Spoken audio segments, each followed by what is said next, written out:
Yes, Pam. Yemen, yes. The Council on American Islamic Relations and the American Arab Anti-Discrimination Committee say they filed a lawsuit against Secretary Kerry and also Secretary Carter for what they say is the U.S. government's inaction in evacuating U.S. citizens from Yemen. From this podium, you all have previously said that the State Department has been alerting U.S. citizens on opportunities to leave the country. So with that in mind, what is your reaction to this lawsuit?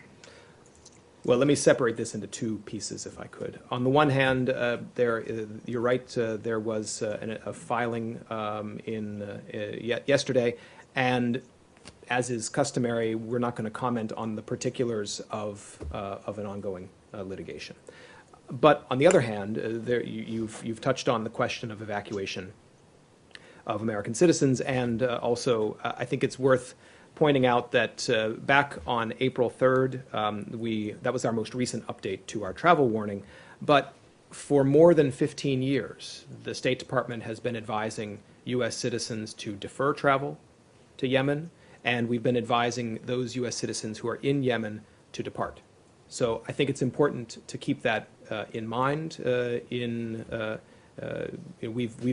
has been our consistent position going back into the 1990s, that we advise people not to travel to Yemen, that is U.S. citizens, and those who are there to leave. Now, with respect to the particular details and the advice we've been giving to American citizens who do happen to be in Yemen, we have been updating on almost a daily basis with the options that exist for people to leave if they choose. There was, you may recall, over the last few days, we've talked about there were flights and also ships from India as well as from Djibouti. It's our understanding that now the governments of Djibouti and India have suspended their evacuation efforts, and we also understand that the government of India has closed its embassy in Sana'a. There are still attempts by the International Organization for Migration, the IOM, to organize flights out of Sana'a, and we continue to provide updates to American citizens about those opportunities and about any other opportunities that exist for people to leave. The part of the response that says, your response that says, for more than 15 years we've been telling Americans not to go and telling Americans who are there that they should leave, sounds an awful lot like you're saying it's your own fault that you're there. If you're stupid enough to go or stupid enough to stay, your government isn't going to have any responsibility for helping you out. Am I correct? No, Is that the no, right? I'm not. Well, why even mention that then? I mean, people are there. Some of them may not have had a choice in going there, and now they're looking for help from their government. Right, and you're basically telling them to, well, continue. Finish your sentence. Fill in the blank. Well, no, I would. No. Well, okay. What are you doing for them? I think I've just discussed with. No, that's not true. That's not. You told them to go to India. Or told them to get on the Indian boat or the Djibouti boat. There are a number of American citizens who have taken advantage of those opportunities. But now those are no longer options. Well, some of them. As I said, the IOM continues to try to arrange flights out of Sana'a. So we're keeping Americans updated about those efforts. Okay, but it sounds as though you don't have you don't have a particularly, you don't have any sympathy or much sympathy at all for American citizens who are stuck in a war zone. No, we're doing everything we can to help them find ways to leave. Doing anything. Again, I disagree with you. What you're saying, what is the US, what you mean by doing something, I think, Matt. But tell me what do you mean by doing something? You mean something other than I don't know. Doing something, I think, would mean something other than putting out a notice that says, "Hey, there's a ship to Djibouti," and I mean, the U.S. government itself is doing nothing other than telling people, "Hey, here's a potential option for you to get out if you can make your way to the port at Aden and get on a ship that's run on an Indian ship," which is now no longer an option.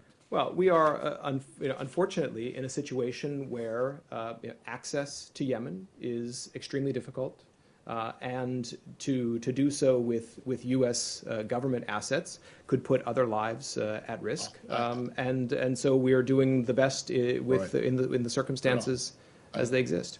I don't think anyone's debating, no one's taking issue with that. That's just fact. But the idea that you're actually doing something seems not to be borne out by the facts, because it doesn't look like you're doing anything at all other than telling people, hey, here was a way you could have gotten out 3 days ago, but it's no longer available. Well, no, I think that's unfair, because we've been telling people in advance of Well, opportunities. you've also We're been not telling them people for after the 15 fact. years not to go there, and that it's essentially their own fault that they find themselves in this situation. And We're not suggesting that anybody is at fault. I'm simply pointing out that, that for a long time the advice has been not to travel. I know that you don't or can't talk about pending the lawsuit, Yeah. but I'm just wondering, is this something that, in general, can the government be compelled by a court? And is there any precedent for private groups going to a court demanding that a court order an evacuation or something similar? Is this something that it falls solely within the executive's purview to do, or is it something that a court can order? Well, I can't speak on behalf of the court. I can check with our legal folks and see if we're aware of any such precedent. I don't have that information in front of me. I'm just wondering if the executive, meaning the State Department and the Pentagon, can be compelled to carry out what essentially is going to be a military operation, although non-combat, but carry out an operation that would involve sending troops or government personnel into harm's way to rescue people, if that's even allowable. Right. No, I understand the question. It's quite possible that an answer to that question would essentially be a comment on an ongoing litigation. But I'm happy to talk with. Well, you're not aware of our whatever legal having team. happened in the past, are you? I'm not aware of, but I also haven't researched the question, so I'm happy to ask our legal experts whether they know more about that. Just a quick update. Yes, Tajinder, go ahead. I had asked earlier, and Murray, I think, didn't have the number of Americans who were evacuated by the Indians. Do you have a number now? How many people? Well, we're not giving out public numbers of people who have taken advantage of these opportunities. We are certainly aware of some American citizens who have left by a variety of means, because there have been several of our partners who have offered to help in transporting Americans.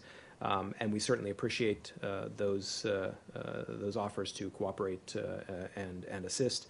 But we're not giving out numbers about those.